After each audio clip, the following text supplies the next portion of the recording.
Como todo mês de dezembro, todas as casas da cidade foram decoradas com milhares de enfeites. Licks era um lugar peculiar.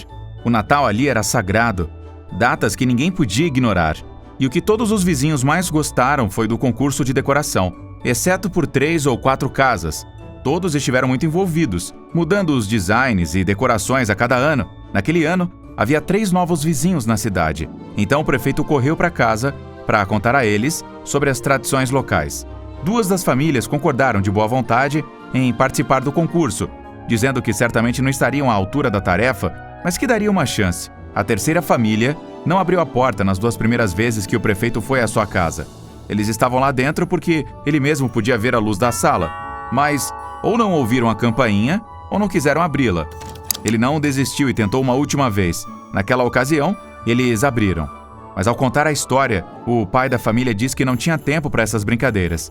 Eles colocariam uma árvore de Natal no jardim e nada mais. Mas vendo isso, o prefeito teve uma ideia melhor. Todos os anos, quando os jurados percorrem o bairro em busca da melhor decoração, eles são acompanhados por um Papai Noel. Assim, aproveitam a visita para presentear os mais pequenos. O novo vizinho era mais velho e tinha uma barriga grande, então ele era a pessoa perfeita para o trabalho. Portanto, quando ele estava prestes a deixar o terreno da família, ele se virou e disse ao homem que ele tinha um último pedido. Ele propôs ser o Papai Noel daquela festa. O senhor disse que ele iria pensar sobre isso. E alguns dias depois ele aceitou a proposta. Era início de dezembro. Então naquela época, todas as casas começaram a ter a sua decoração. O prazo era até o dia 15. Se houvesse alguma casa sem decoração naquele dia, ela não entraria no concurso, mas ninguém esperava essa data.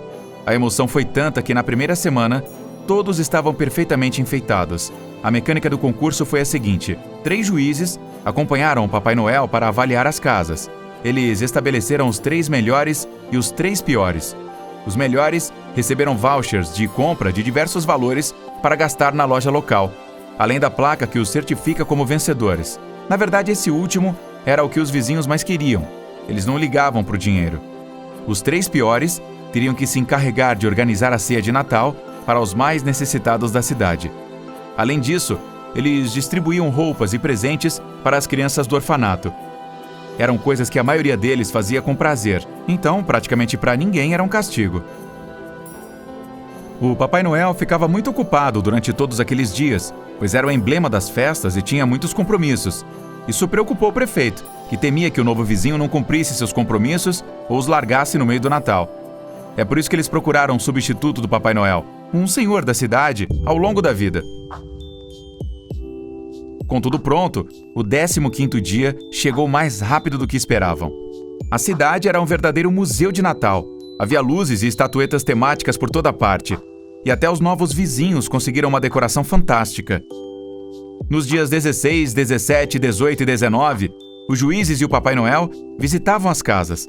Eles sempre dividiram a cidade em zonas. Começaram pelo norte e seguiram o sentido das agulhas do relógio, sendo então a oeste a última parte visitada. No primeiro dia, o novo Papai Noel estava um pouco desajeitado. Tiveram que incentivá-lo várias vezes a interagir mais com as crianças e a agir de forma mais efusiva. Ele não parecia gostar muito do Natal, mas aos poucos foi assumindo o papel. As casas da Zona Norte eram as de maior poder aquisitivo e sempre se destacavam pela decoração e pela iluminação. Isso não significa que eles sempre ganharam, mas você poderia dizer que eles estavam gastando muito dinheiro naquele concurso. O Papai Noel ficou muito impressionado com aquelas decorações. Nunca tinha visto nada parecido. O júri tomou nota e tudo correu bem. No segundo dia, quando iniciavam o passeio pela Zona Leste, um alarme fez com que a procissão parasse. O Sr. Carrick, que foi diretor do banco da aldeia por 30 anos, havia desaparecido. Ele era um homem de poucas palavras, mas bem conhecido e prestativo. Ele morava em uma das casas do norte, onde os juízes e o Papai Noel haviam estado no dia anterior. Isso paralisou a visita por algumas horas. Toda a cidade se reuniu na prefeitura para decidir o que fazer. No final, eles decidiram que se revezariam na participação das tarefas de busca e o concurso seguiria seu curso. Alguns vizinhos se opuseram a esta opção. Entenderam que o lógico era que tudo estava paralisado à procura do desaparecido. Mas a força do Natal e a ilusão das crianças pesaram mais, e elas acabaram continuando com a festa. Apesar disso, toda a cidade se voltou para a busca de Lord Carrick. Eles formaram grupos e distribuíram todo o território próximo às casas. Mas nada. Parecia não haver vestígios dele desde que deixara o trabalho no dia anterior. A procissão de competição acelerou o passo no dia 2. Esses caras eram mais austeros, ficavam na parte antiga da cidade, mas isso também deu mais charme porque eram fachadas antigas, mais elegantes. As decorações trouxeram o Papai Noel de volta ao passado, que ainda se lembrava de sua infância, algo em que não pensava há muito tempo. No final do dia, o gerente do banco ainda não havia aparecido. Sua família estava muito preocupada. Eles estavam convencidos de que ele nunca iria embora por vontade própria, então eles sabiam que algo ruim havia acontecido com ele. E tudo piorou no segundo dia, quando o boticário sumiu. James era um homem na casa dos 50 anos e muitos anos que dirigia a farmácia da família no centro histórico. Era um negócio para toda a vida, e eles moravam em uma das casas mais antigas da cidade. Ele tinha saído à noite com seu cachorro e não tinha voltado para casa. O cachorro havia voltado para a porta da casa por volta das 3 da manhã. A esposa do boticário, que adormecera horas antes, deu o alarme. Nada parecido com isso jamais havia acontecido. 2 desaparecimentos em 2 dias e também no Natal, a polícia teve que enviar reforços para coordenar as 2 operações de busca. E o prefeito decidiu continuar com tudo como estava. Assim, no terceiro dia, alguns juízes que pensavam mais no que estava acontecendo do que visitar casas de Papai Noel saíram para analisar mais as decorações de Natal. A atmosfera nas ruas era completamente diferente. Quase não havia gente nas casas porque a maioria saiu em busca dos desaparecidos. As crianças sempre os recebiam com a mãe ou o pai. No final, não sabiam da terrível situação que ali se vivia. A Zona 3, a sul, era a zona mais industrial. Oficinas de automóveis, ferreiros e muitos outros negócios se reuniram ali. As casas costumavam ser de construção relativamente nova e humilde. Aqui, foi impressionante como os empresários, na maioria homens, decoraram suas oficinas. Parecia difícil de acreditar que uma fábrica de ração agrícola pudesse ser fofa e natalina, mas sim, era possível. Terminaram por volta das 8 horas da noite e todos os juízes juntaram-se à procura do banqueiro e do boticário. O Papai Noel disse que não podia, porque tinha que ir cuidar de sua esposa. Foi a primeira vez que ele falou dela. Aparentemente, ela tinha problemas psicológicos significativos e precisava de ajuda em tudo. A busca pelos desaparecidos ainda não tinha tido sucesso, e no quarto dia, o pesadelo foi ainda pior. De manhã, a esposa de Carlos, dona de uma oficina mecânica, informou seu desaparecimento. Ele saiu para jogar o lixo fora e não voltou. O terror começou a se espalhar. As pessoas ficaram com medo de sair na rua. Estava claro que algo estranho estava acontecendo. Então o prefeito convocou os vizinhos e o grupo de competição e disse que era melhor suspender tudo. Um grande número de vizinhos concordou. Mas outros disseram que não era justo deixar apenas uma área sem controle. Mas os juízes também não queriam continuar com isso. Eles preferiram ajudar na pesquisa do que continuar analisando as decorações de Natal. Então, o Papai Noel levantou a mão e se ofereceu para fazer o último passeio sozinho. Assim, ele tirava fotos e anotava as decorações, e as crianças daquela área não ficariam sem vê-lo. A maioria achou que era uma boa ideia. Eles selecionaram 2 funcionários municipais para acompanhá-lo e ele foi para a 4ª zona, a oeste. Enquanto isso, a polícia estava tentando descobrir o que estava acontecendo por 3 dias. Os desaparecimentos foram muito bizarros, e então um deles percebeu uma coisa. Os 3 desaparecidos pertenciam a 3 áreas diferentes da cidade. E essas áreas coincidiam com o percurso da comitiva do concurso. Foi então que entrevistaram juízes, que disseram não ter observado nada de anormal durante a visita. Por sua vez, os 3 tinham álibi porque tinham colaborado na decoração dos espaços sociais. Mas e o Papai Noel? Ninguém sabia nada sobre sua vida. Naquela época, ele estava percorrendo a parte oeste, uma área de novas moradias, onde vivia a maioria dos jovens casais do lugar. Era uma zona de moradias geminadas e onde viviam muitos filhos. Papai Noel teve um trabalho duro, e a polícia o seguiu de perto. Quando terminaram, viram como ele entrou em uma casa e, de fato, através do vidro, uma mulher podia ser vista. Ele acariciou seu rosto e a alimentou. Mas em 1 hora, as luzes da casa se apagaram. Ele foi para um galpão nos fundos. Ele se certificou de que ninguém o estava seguindo, carregou algo em sua caminhonete e partiu. Ele estava indo para a parte oeste. Uma vez lá, se dirigiu ao parque e desligou o motor. Eles o viram descer, com algo na mão que eles não podiam ver o que era. E de repente algo aconteceu. Um homem estava saindo com seus 2 cachorros para passear. E do nada, o homem que fazia o papel do Papai Noel apareceu e enfiou algo em seu pescoço. Naquele momento, a polícia saiu do esconderijo e conseguiu prendê-lo. O que ele carregava na mão era uma seringa. O jovem foi levado para o hospital e o Papai Noel para a delegacia. Ficou claro que ele era o responsável pelos desaparecimentos. Então agora, era necessário saber onde essas pessoas estavam. Mas ele não queria desistir. A polícia então o algemou e o levou para casa. Lá, eles encontraram a sua esposa, que olhou em volta nervosamente, mas não respondeu a nada que eles perguntavam. A casa estava cheia de fotos de uma menina. Ela era loira e tinha grandes olhos azuis. A mulher ficava olhando para ela, como se tivesse resposta para tudo. E realmente tinha. Esta era a filha deles, Miranda. Ela foi morta por um vizinho quando tinha apenas 10 anos. Então a polícia achou que isso poderia estar relacionado aos desaparecimentos. Eles interrogaram o homem novamente e usaram diretamente sua filha. Isso fez desmaiar completamente. Ele chorou inconsolavelmente e no final acabou se confessando. Ele havia escolhido as vítimas durante as visitas ao concurso. Todos os homens selecionados tinham coisas em comum com o assassino de sua filha. Mas faltava o mais importante. Onde eles estavam? Papai Noel confessou que os 2 primeiros foram mortos. Isso não foi o pior.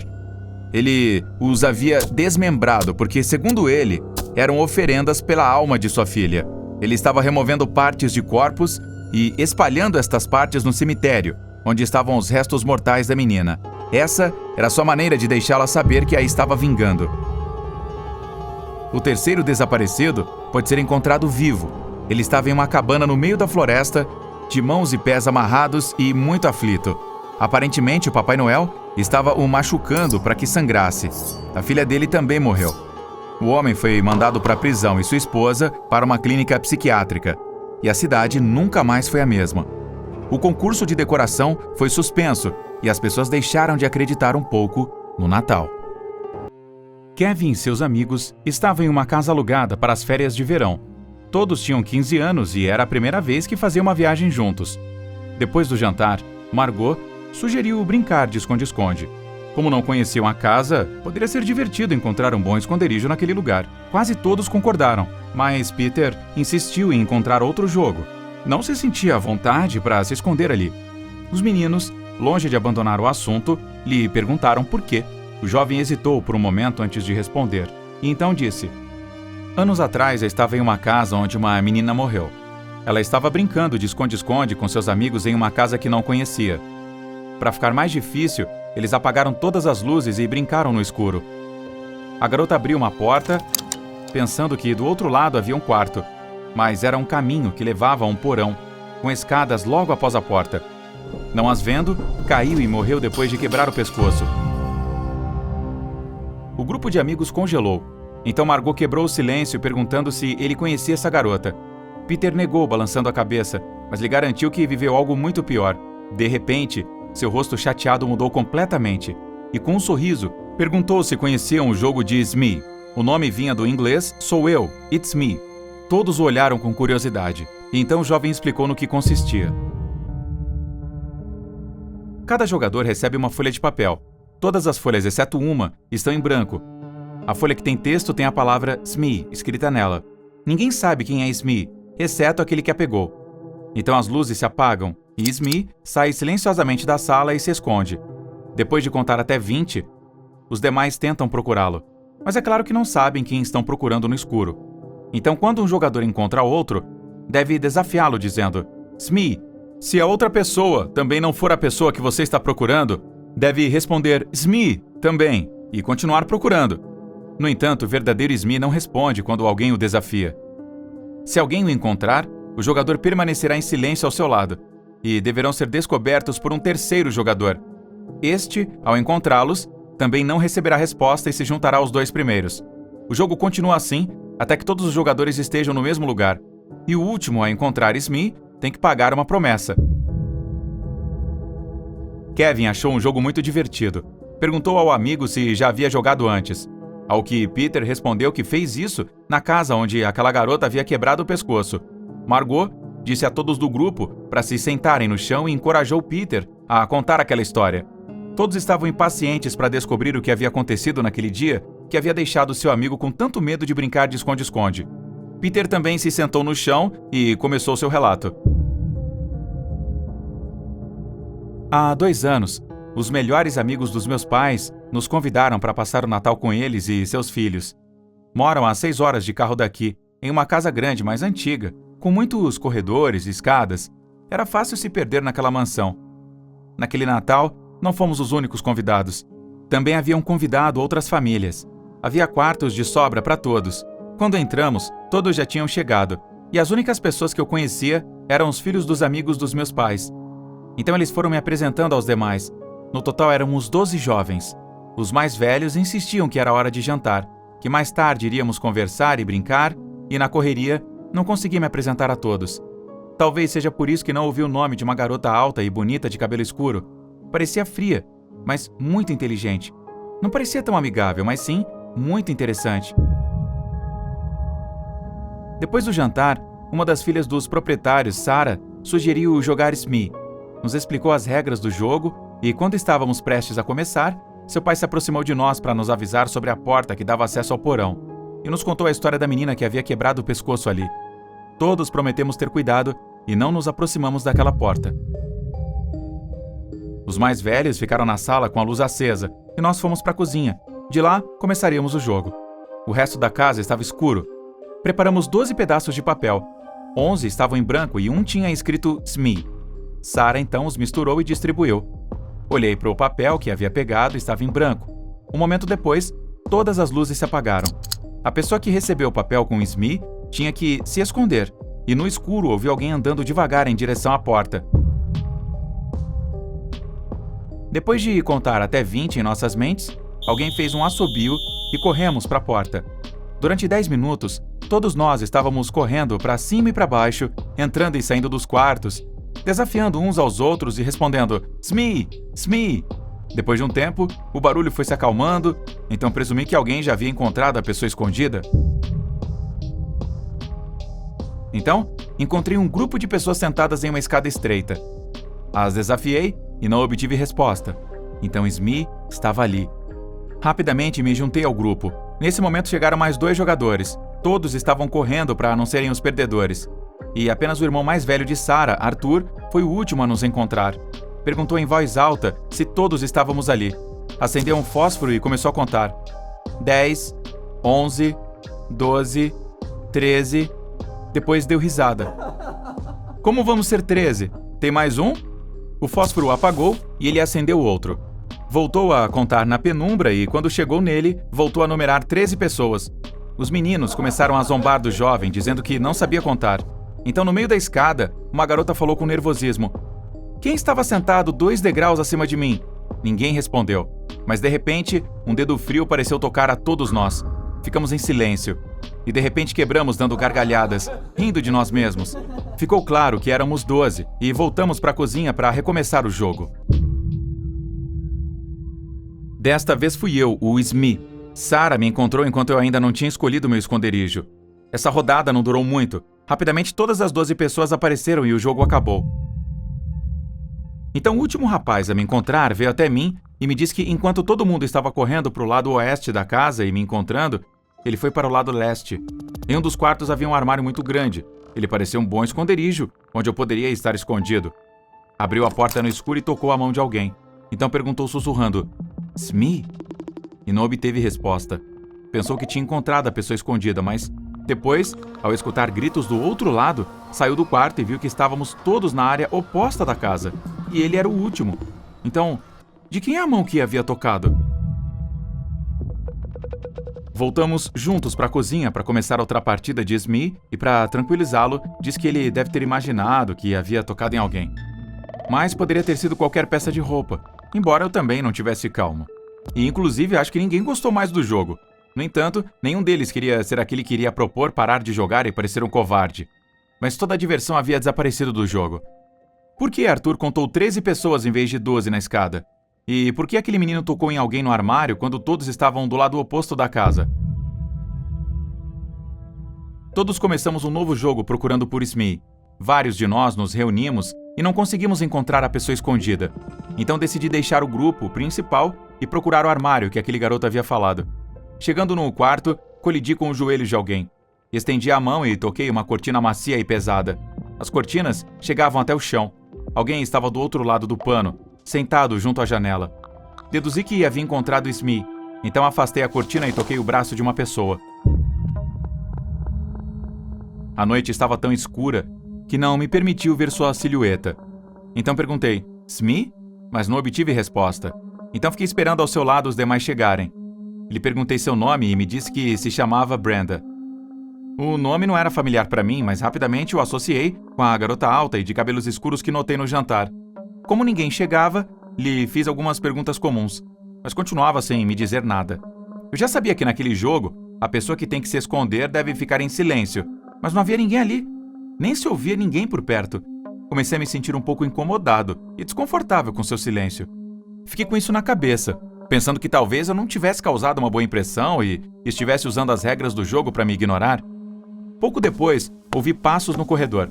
Alguém do outro lado da cortina roçou meus joelhos. O tecido se moveu para um lado e a mão de um menino tocou meu ombro.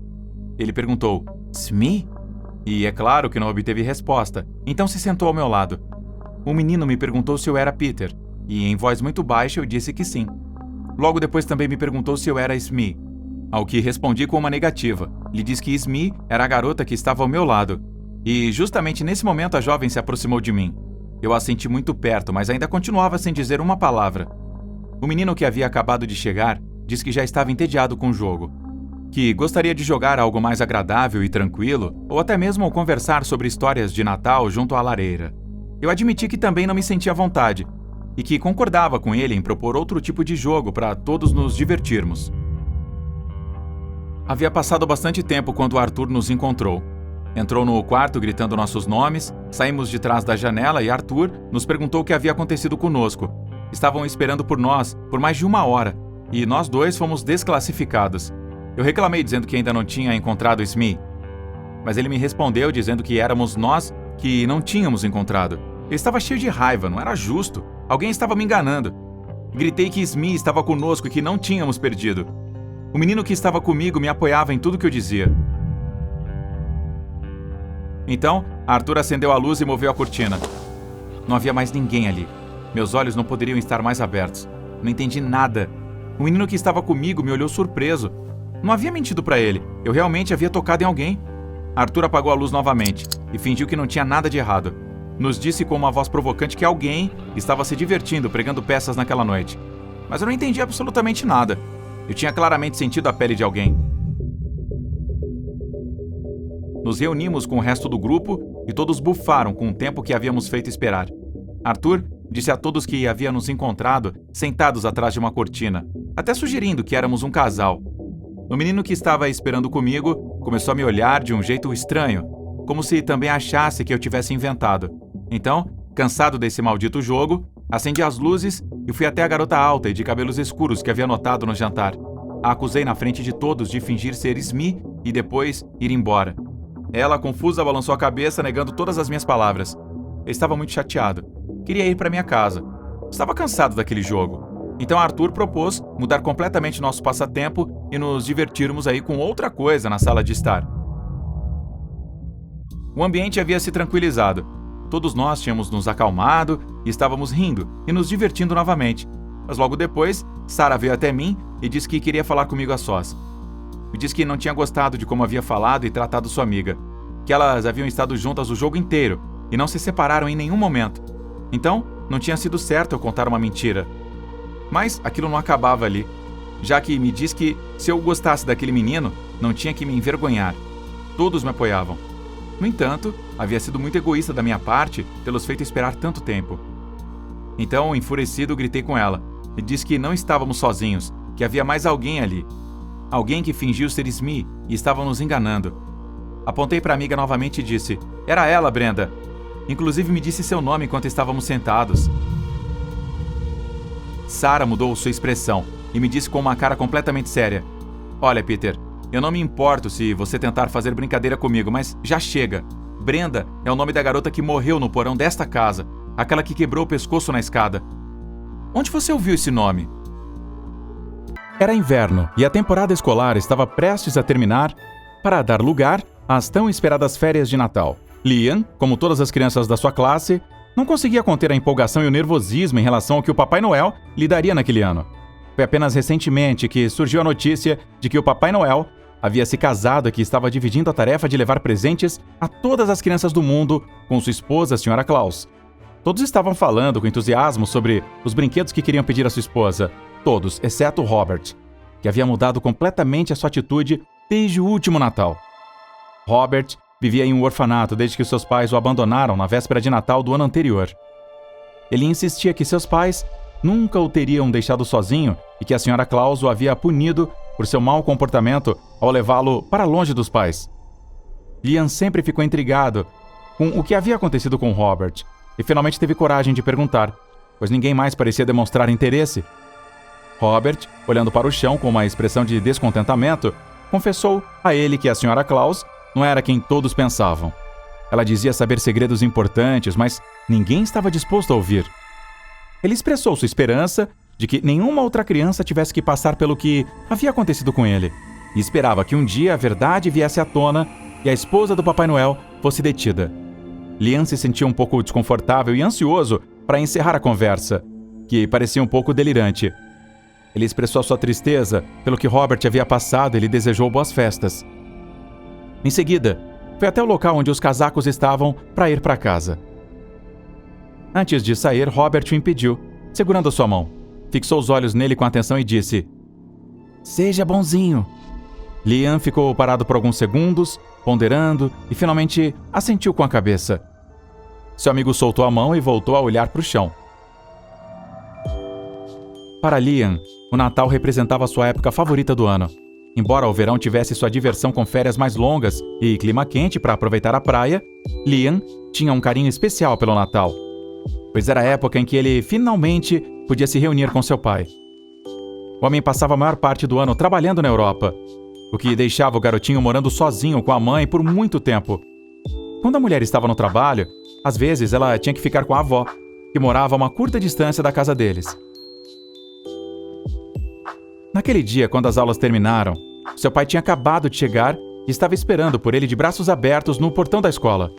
Liam estava ansioso para ir ao parque, brincar, como costumavam fazer todas as sextas-feiras depois da escola. No entanto, seu pai teve a ideia de usar o dia para ir ao shopping e fazer algumas compras de Natal. Liam não gostou muito da ideia e começou a gritar e a chorar, esperando que eles mudassem de ideia. Seus pais lhe disseram que precisavam fazer as compras, pois precisavam delas para a ceia de Natal, além de poder se divertir escolhendo enfeites para a árvore. A criança furiosa expressou seu ódio pelo Natal e por eles o obrigarem a ir às compras. A mãe, com uma expressão de raiva, o repreendeu por suas palavras e pediu que ele pedisse desculpas a ela e ao pai. Liam, no entanto, cruzando os braços e sem dizer uma palavra, simplesmente entrou no carro em silêncio. Quando chegaram ao shopping, ele estava decorado com luzes e enfeites de Natal. Ao longe, você podia ver uma fila longa de crianças que se estendia desde a entrada principal.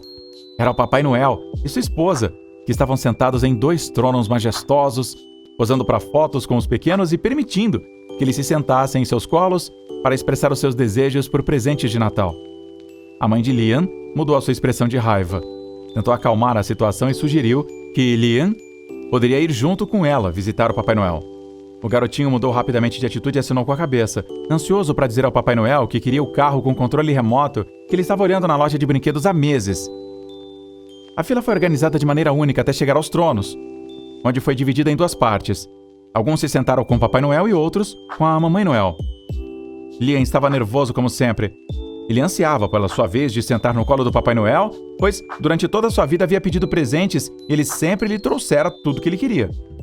Infelizmente, a sua vez chegou, e era a vez da sua esposa. Ela permaneceu imóvel, esperando que outra criança decidisse ir com ela. No entanto, a Sra. Claus começou a chamá-lo e a acenar para que ele se aproximasse.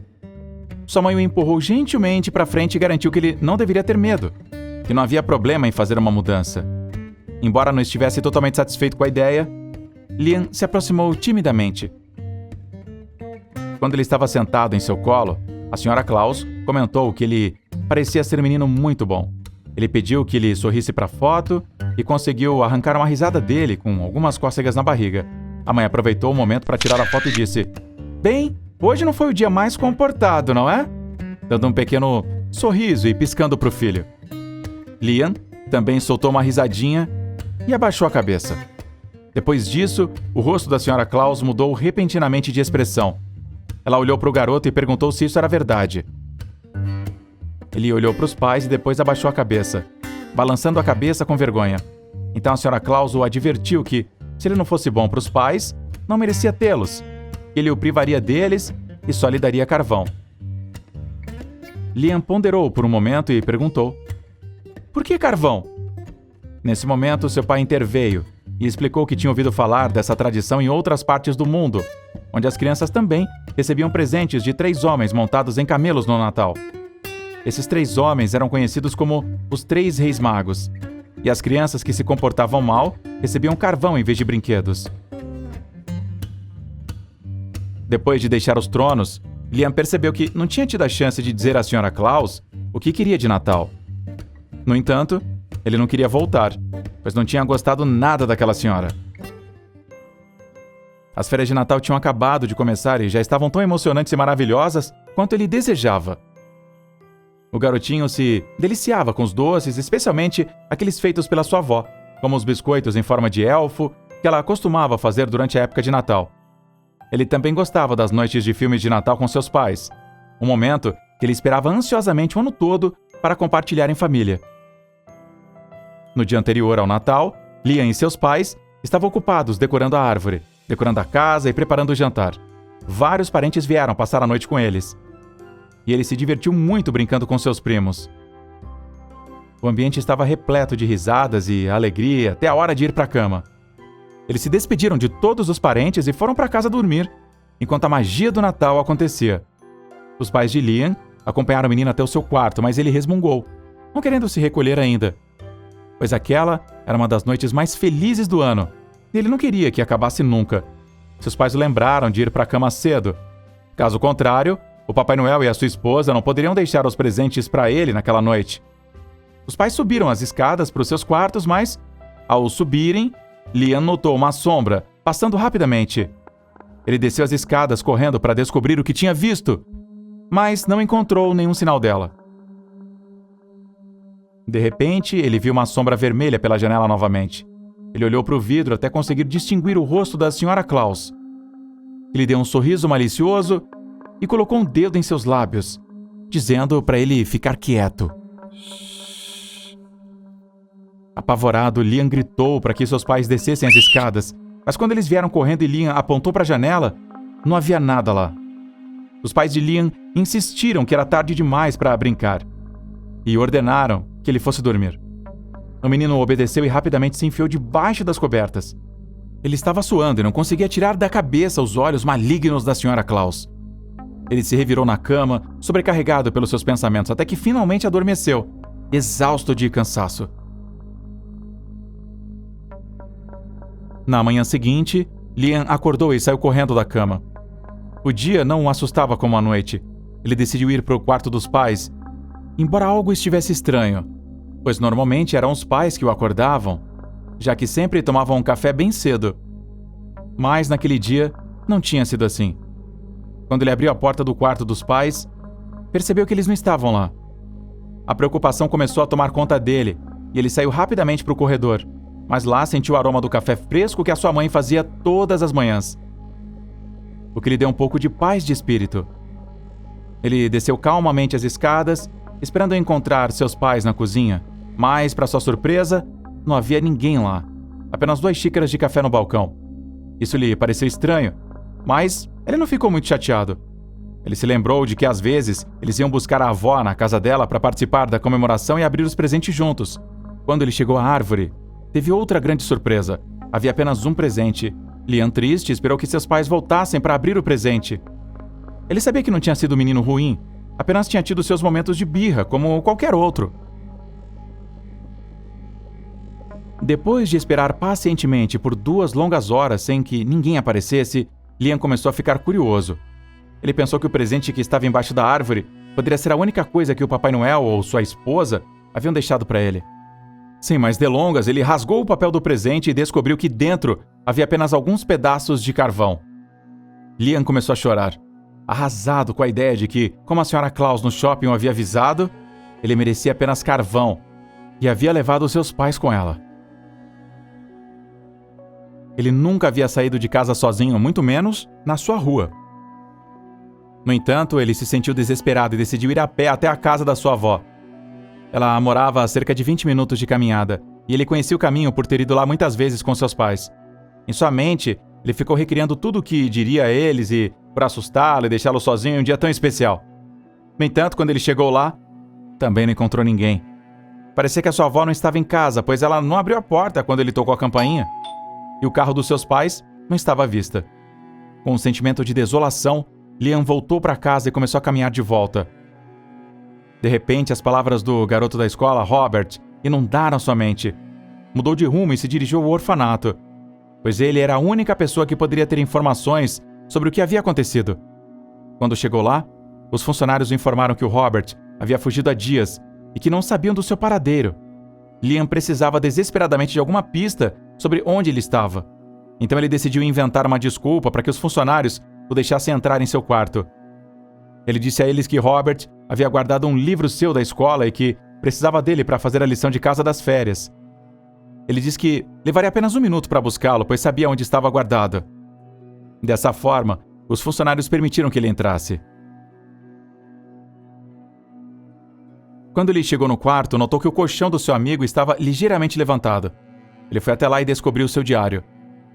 Nele, Robert escreveu que finalmente havia descoberto o paradeiro da Sra. Claus e desenhado um mapa que apontava para a entrada de uma caverna no bosque atrás da casa de Liam, onde ele correu a toda a velocidade de volta para sua casa e se dirigiu para os fundos do seu jardim.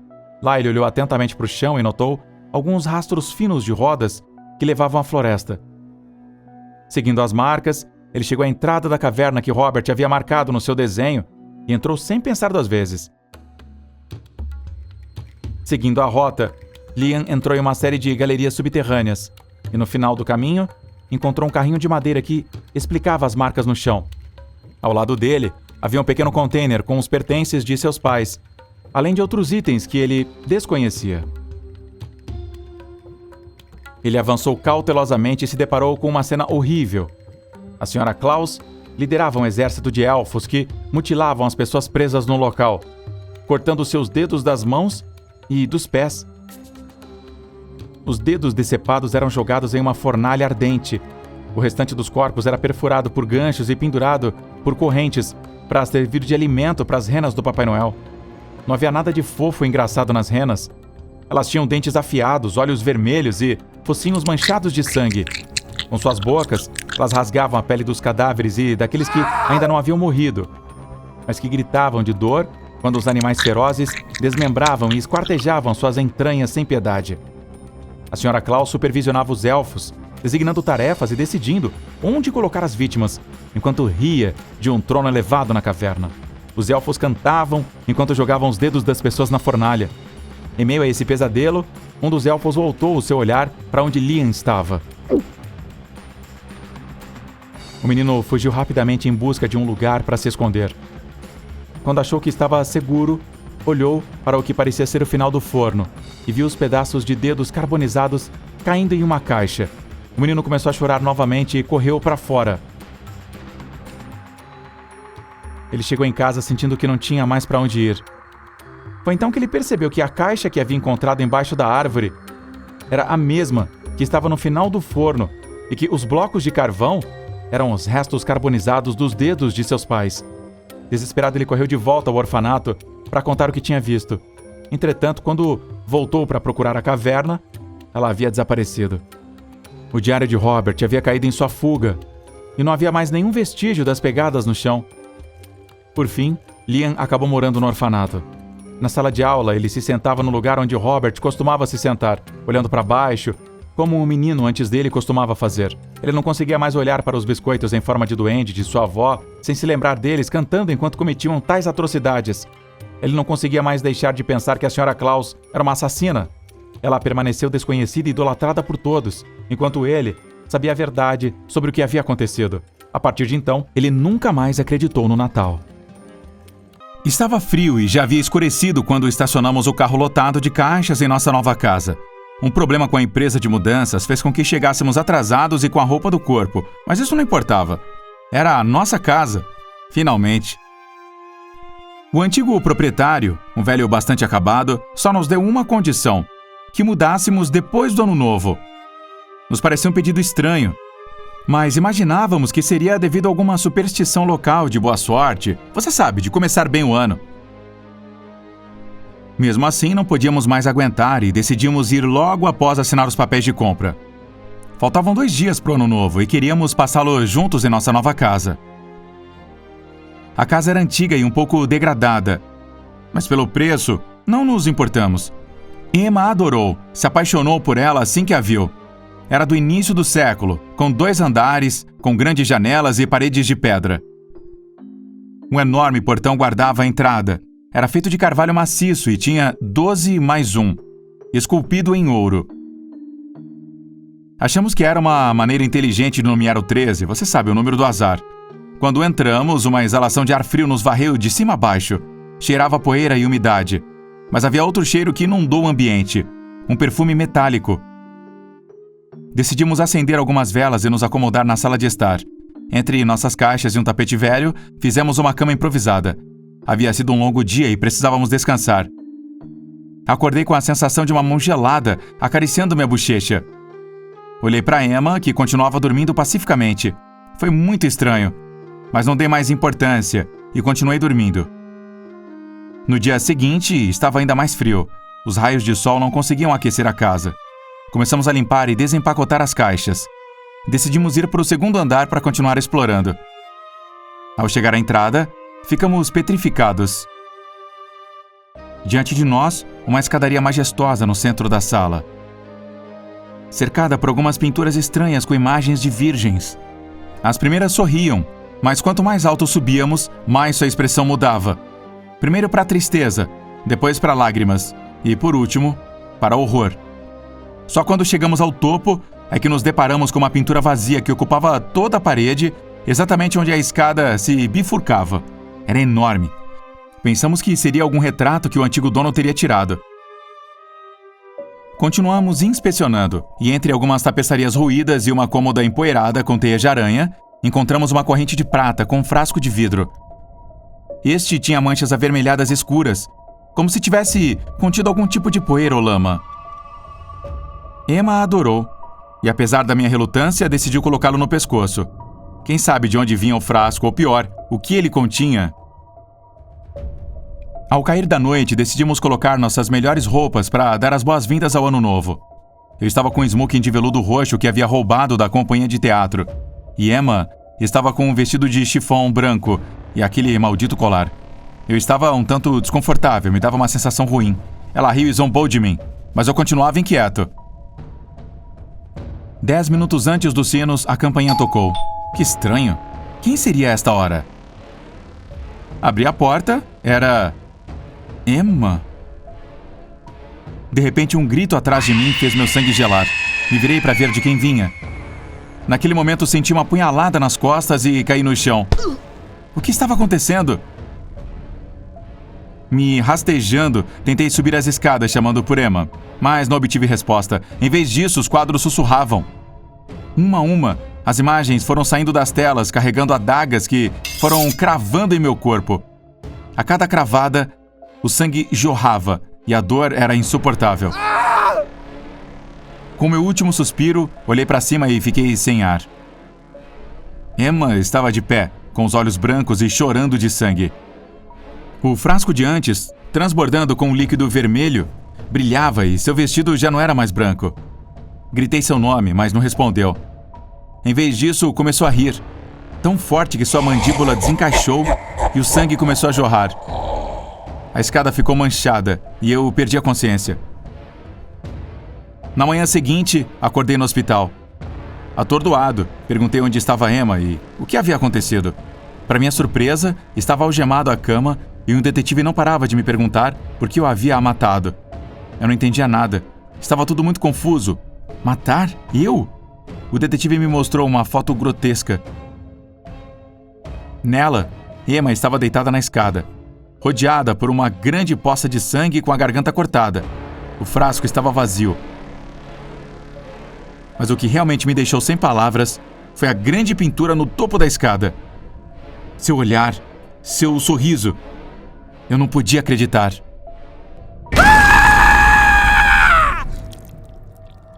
A primeira vez que você conhece a família da sua namorada é muito importante. Pode ser que talvez um dia você faça parte dela. Tem que causar uma boa impressão. Ser atencioso, engraçado e charmoso, mas sem parecer forçado. Acima de tudo, não fique nervoso e deixe que sintam que você é mais um. Aos 25 anos, estava claro para mim que Laura era a mulher da minha vida. Inteligente, doce, bem-sucedida e a pessoa mais generosa que já conheci. Estávamos juntos há 2 anos e tudo era perfeito. Sua família morava muito longe, então não tínhamos nos visto pessoalmente ainda. Só nos conhecíamos por videochamada, mas você sabe que não é a mesma coisa. Finalmente chegou a véspera de Natal, o grande dia. Sua família passava as festas aqui, hospedados na espaçosa e moderna casa de Laura, onde íamos jantar. Eu cheguei atrasado por causa do trabalho. Aquilo me preocupou. A noite havia acabado de começar e eu já estava causando uma má impressão. No entanto, o pai de Laura não se importou. Me recebeu na porta com o maior sorriso e um caloroso abraço. Tentei me desculpar pelo atraso, mas ele não deixou. Trabalho é trabalho e ponto. Agora, o que vi pessoalmente, sua aparência me surpreendeu muito. Para um homem de meia idade, parecia extraordinariamente jovem e saudável. Era alto, bonito e em forma. Estava a ponto de perguntar discretamente sua idade, mas em seguida me levou para o salão para conhecer os demais. Todos foram adoráveis e me encheram de elogios. A mãe ficou muitíssimo feliz em me ver. Até me deu 2 beijos na bochecha. Sua aparência me surpreendeu ainda mais do que a de seu marido. Não aparentava ter muito mais do que 30 anos ao lado de Laura, quase pareciam irmãs. O último a me cumprimentar, menos efusivo, mas igualmente cordial, foi o filho mais velho. Um belo rapaz que se vestia com a elegância de um modelo. Seu cabelo estava perfeitamente penteado e seus dentes brilhantes. Qualquer uma cairia aos seus pés. Comecei a notar uma sensação estranha e desconfortável. Ao lado daquela família perfeita, eu me sentia como um sem-teto, que foi convidado para jantar por caridade. Certamente parecia 1000 vezes melhor do que pro vídeo, mas suponho que as webcams não favorecem ninguém. Nos sentamos para bater um papo enquanto Laura terminava de se arrumar, aproveitando para nos conhecermos melhor. Estava pensando na sorte que tive de encontrar pessoas tão bonitas e interessantes e de fazer parte de sua família. Não reclamo da minha, por nada. Amo muito meus pais, mas digamos que eles tenham outro estilo.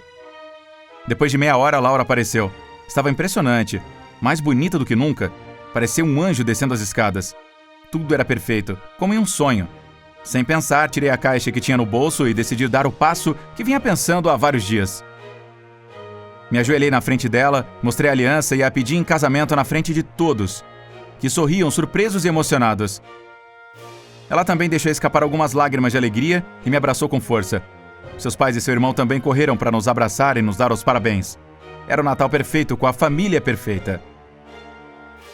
Por fim, chegou a hora do jantar e nos sentamos ao redor de uma mesa cuidadosamente servida. Preferi não comer muito as entradas, esperando ansiosamente pelo prato principal. Estava com tanta fome que quando vi aquela bandeja enorme, coberta com um sino entrar, me deu água na boca. O que seria? Não quis perguntar e esperei até que a destampassem. Fiquei alguns instantes imaginando de qual animal seria aquela carne assada que parecia tão gostosa, acompanhada de uma fina guarnição. Quando notei a forma dos membros cortados, fiquei em choque. Não podia ser. Devia ser a minha imaginação, mas aquilo parecia um cadáver humano finamente cozido. O restante dos convidados ficou com os olhos brilhando e parabenizaram Laura e sua mãe por serem tão boas cozinheiras. As palavras não saíam da minha boca. Isso é... Laura confirmou minhas suspeitas como se fosse a coisa mais natural do mundo. Inclusive até começaram a conversar sobre como era preparado, a importância dos temperos e da temperatura do forno, enquanto serviam pedaços de perna, tórax e braços. Olhei para a cabeça meio de lado e pude ver que pertencia ao menino. O mais assustador não foi vê-los apreciando a refeição. Era a estranha sensação de que cada mordida que davam, sua pele parecia brilhar mais e sua aura de elegância aumentava. O pai de Laura me deu um tapinha nas costas, me incentivando a comer. Vamos, filho. Não se pode ser eternamente jovem e bonito sem fazer algum pequeno sacrifício. E é apenas uma vez por ano, me disse enquanto mordiscava o que parecia ser um húmero. A situação parecia tão natural e suas explicações tão convincentes que comecei a duvidar. Laura agarrou minha mão e me olhou fixamente com o mais doce dos sorrisos. Você realmente me ama? Não quer ser como nós? E passar o resto da sua vida comigo? Nem sequer respondi. Coloquei um pedaço da coxa no prato e espetei com um garfo. Fechei meus olhos e abri a boca, pronto para dar o passo. Sim, quero.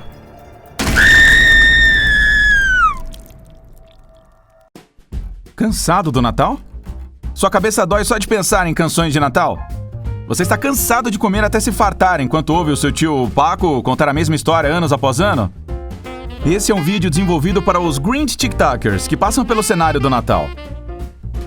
O Natal é celebrado poucos dias após o solstício de inverno, a noite mais longa do ano, a noite mais escura. Antigamente, esta época era usada para contar histórias assustadoras, cheias de mistério à luz do fogo.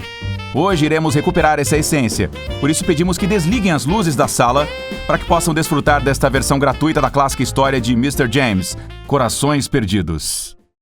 Era setembro de 1811, e o pequeno Stephen Elliott, que acabara de ficar órfão, mudou-se com o primo mais velho para Aswarby Hall, uma grande casa no interior da Inglaterra. Um tanto surpreendente, já que os habitantes locais sabiam que Abney era um estudante taciturno de religiões antigas que detestava o contato humano. O Sr. Abney recebeu seu jovem primo com alegria. Ele o apresentou à Sra. Bunch, sua governanta, que logo se tornou sua amiga. Ela já trabalhava na casa há 20 anos e respondeu com prazer a todas as perguntas de Stephen.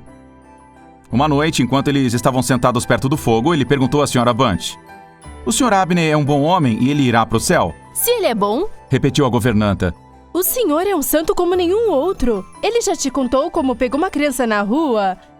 E uma garota também? Não, me diga, Sra. Bunch. Bem, não me lembro bem da menina. O Sr. Abney a trouxe há muito tempo. A pobre criatura era órfã. Ela morou aqui por 3 semanas, então, certa manhã, ela saiu antes que qualquer um de nós levantasse. Ninguém nunca a viu novamente. E o que aconteceu com o menino? Perguntou Stephen. Ah, pobre garoto. Suspirou a Sra. Bunch. O senhor o encontrou há cerca de 6 anos. Ele era estrangeiro e não tinha ninguém no mundo. Ele ficou um tempo aqui, depois saiu certa manhã, assim como a garota, e nunca mais ouvimos falar dele. Naquela noite, Stephen teve um sonho estranho. No final do corredor onde ficava seu quarto, havia um banheiro que não era muito usado. Atrás do vidro da porta, uma velha banheira podia ser vista ao pé de uma janela. Stephen sonhou que estava olhando através do vidro. O luar fluía pela janela. Deitada na banheira estava uma garota magra, envolta em uma mortalha. Seus lábios finos abertos em um sorriso pálido e horrível.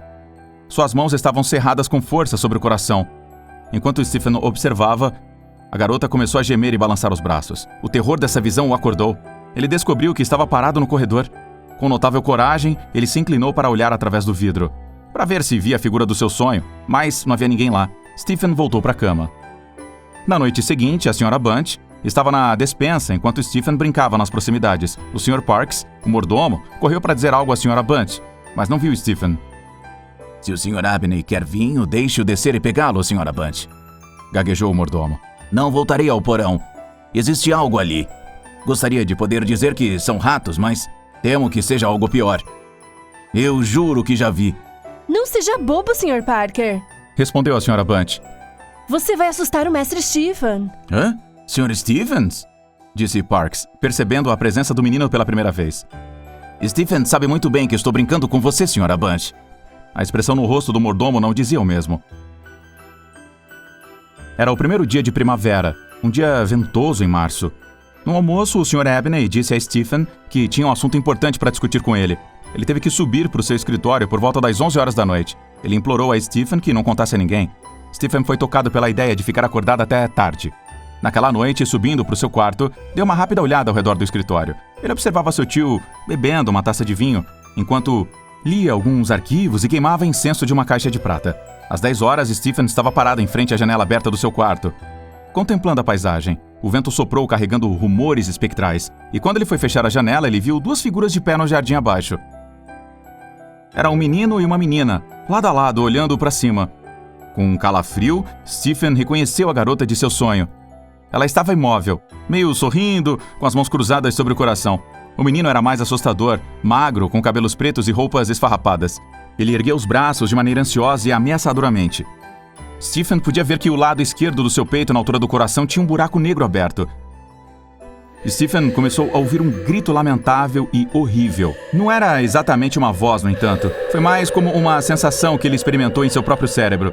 Era como o grito de uma alma solitária e faminta invadindo seu cérebro. Um momento depois, as figuras horríveis, sem fazer o menor som, desapareceram. Terrivelmente assustador, Stephen agarrou a vela e correu para o escritório do Sr. Abney. Eram quase 11 horas. Ele chamou, mas não obteve resposta. Levado pelo terror, Stephen empurrou a porta, mas estava trancada. Então ele ouviu o Sr. Abney tentar gritar, mas o grito ficou preso em sua garganta. Por quê? Ele tinha visto as crianças misteriosas também? Então tudo ficou em silêncio e a porta se abriu sozinha. Stephen encontrou o Sr. Abney em sua cadeira. Sua cabeça foi jogada para trás, com uma expressão de raiva, medo e dor excruciante. No lado esquerdo do peito, ao nível do coração, havia um buraco negro profundo. Suas mãos estavam limpas e não havia nenhum vestígio de sangue na longa faca que foi encontrada sobre a mesa. A janela estava aberta. Após as devidas investigações, a polícia concluiu que algum animal selvagem deveria tê-lo matado. Mas quando Elliot investigou os papéis de seu tio, ele descobriu o verdadeiro motivo de sua morte. Abney acreditava firmemente que poderia alcançar a vida eterna, consumindo o coração de 3 filhos. Para fazer isso, ele teve que extraí-los das vítimas ainda vivas, queimá-los e misturá-los com vinho. O coração de Stephen deveria ser o terceiro na receita macabra. Era Natal e os pais de Marcos não paravam de pensar na carta que seu filho havia deixado para eles. Já fazia 1 ano que o pequeno havia escrito, mas o Natal foi uma época muito difícil para eles. Todas as memórias vinham às suas cabeças uma e outra vez. Querida família, amigos ou estranhos que estão lendo, eu preciso que todos vocês conheçam a minha história. Muitos de vocês vão pensar que eu perdi totalmente a cabeça. Eu gostaria que isso estivesse acontecido e que tudo fosse fruto da minha imaginação. Certamente todos vocês conhecem o Papai Noel. Alguns de vocês o chamam assim, já outros de Bom Velhinho. Tanto faz. Todos nós estamos nos referindo àquele homem um pouco rechonchudo que nos deixa presente nas nossas casas na noite do dia 24 para o dia 25 de dezembro. Mas uma pergunta, alguém já ouviu? Existem bilhões de crianças no mundo, e você quer me dizer que ninguém viu ele pessoalmente? Muitos de vocês acreditam que tem a resposta, mas estão enganados. Garanto que nenhum de vocês o conhece. Natal era a minha época favorita do ano. Sempre comemorávamos com a família na minha casa. Depois do jantar na véspera de Natal, meu primo Juan e minha tia Ana ficaram para dormir conosco, para que no dia seguinte abríssemos os presentes juntos. Juan dormia comigo e sempre nos falava: vocês têm que dormir cedo, senão o Papai Noel não vai te dar presentes. As crianças têm que estar dormindo para que ele possa entrar. E eu pensei, que bobagem! Qual o problema se eu visse? Assim eu poderia agradecê-lo pelos presentes dos últimos anos e lhe dizer que no ano passado ele poderia ter economizado nas meias e cuecas e ter me dado um videogame. Tínhamos tudo planejado. Naquela noite, iríamos levantar de madrugada, quando todos estivessem dormindo, e seríamos as únicas crianças no mundo que viriam o Papai Noel. Às 3 da manhã, só dava para ouvir o ronco do meu pai. Andamos na ponta dos pés para fazer o mínimo barulho possível. Levamos nosso cobertor para se cobrir caso precisássemos. Nós nos escondemos atrás do sofá. E como nada ainda havia acontecido, pegamos vários bombons de chocolate que sobraram do jantar e comemos. De repente, ouvimos um barulho muito alto vindo da chaminé. Ficamos pensando se deveríamos mesmo sair do nosso esconderijo. Talvez fosse verdade que, se ele nos visse, não nos daria presentes. Então, continuamos escondidos. Logo em seguida, ele entrou pela chaminé. Meu Deus, eu estava muito nervoso. Eu iria vê-lo. Me inclinei um pouco para frente para olhar melhor para ele. O Papai Noel estava de costas, com seu enorme saco de presentes. Mas notamos algo estranho. Do saco de presentes parecia sair um líquido vermelho viscoso.